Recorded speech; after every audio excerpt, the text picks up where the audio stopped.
I always get questions about the melatonin dosing. A lot of people can't believe that some of us are taking 20 milligrams or even 50 milligrams of melatonin at night. So let's talk about that, because here in Belgium, for example, you get 1 milligram tablets maximum, for example. So enlighten us about the dosing. Yeah, it was the same in Lithuania. You could buy like 1 milligram tablets at the pharmacy, and that was it.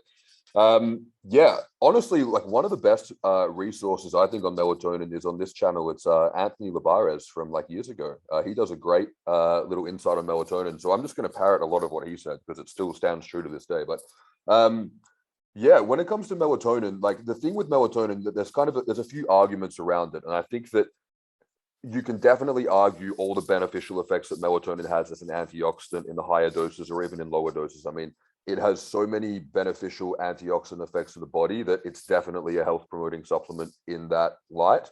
However, there is a very, very decent cohort of the population that I've worked with, and I'm sure you've probably seen it as well, where any dose of melatonin, even like 0.1 milligrams, just makes them feel like dog shit the next day. So there's kind of that factor. It's like if it does serve you and work for you and you do tolerate it in a good dose, then I think high doses can offer really beneficial effects. But if you're waking up every morning feeling like, you know, you're just not able to function in the morning without like 3 cups of coffee, then it's just not for you. And just because it has all these antioxidant effective studies doesn't mean that you should take it if it makes you feel like crap. But when it comes to dosing, like I actually really like how Dr. Chrysler used to do it, which was he would get people to buy like 1 and 5 milligram capsules, and then he'd start them at 1 milligram, and then they take that for a few days, and they go up to 2, then 3, and then because melatonin's so cheap, you could buy like a few different increments of strengths, and then that way you could kind of titrate your dose up by maybe 1 milligram every few days and work up to a point. But there is definitely a point for some people where they'll sleep better the more they take, and then they'll reach a point, then it will disrupt their sleep and get worse.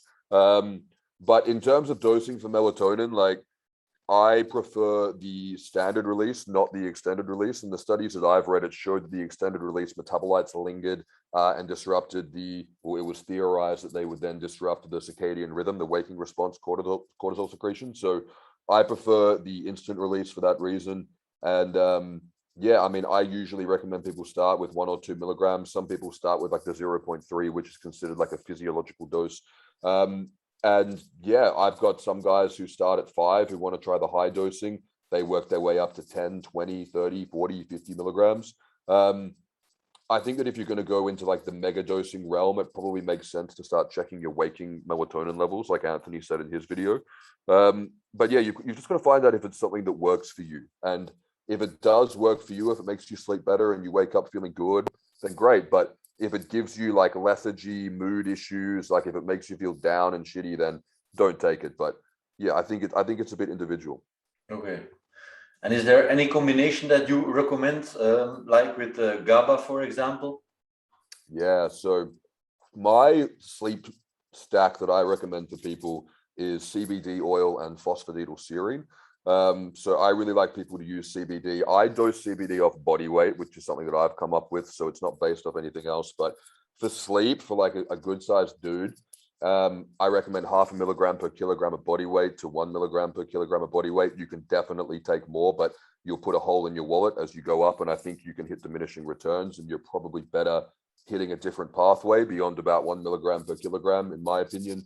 And combining that with phosphatidylserine tends to work really well. I like 300 to 600 milligrams of that.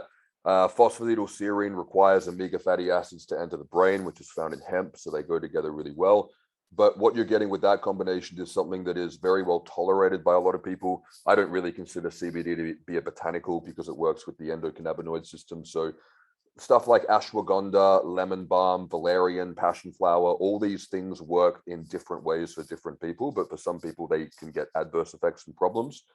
I find the phosphatidylserine in the CBD promotes really good, just generally good sleep. It promotes better sleep cycles, but people wake up, usually it will restore morning wood for people. They'll wake up feeling rested and refreshed. But usually people notice, they go, this sleeping combination gives me better morning wood than I would usually get without it. So that's why a lot of guys prefer it to other methods, but it tends to be something that gives me a consistent result when I give it to a lot of people. So if I give 10 people that combination, 9 out of 10 will respond well. Whereas if I give 10 people ashwagandha, I'm not going to get a 9 out of 10 positive response rate. So melatonin synergizes very well with that combination.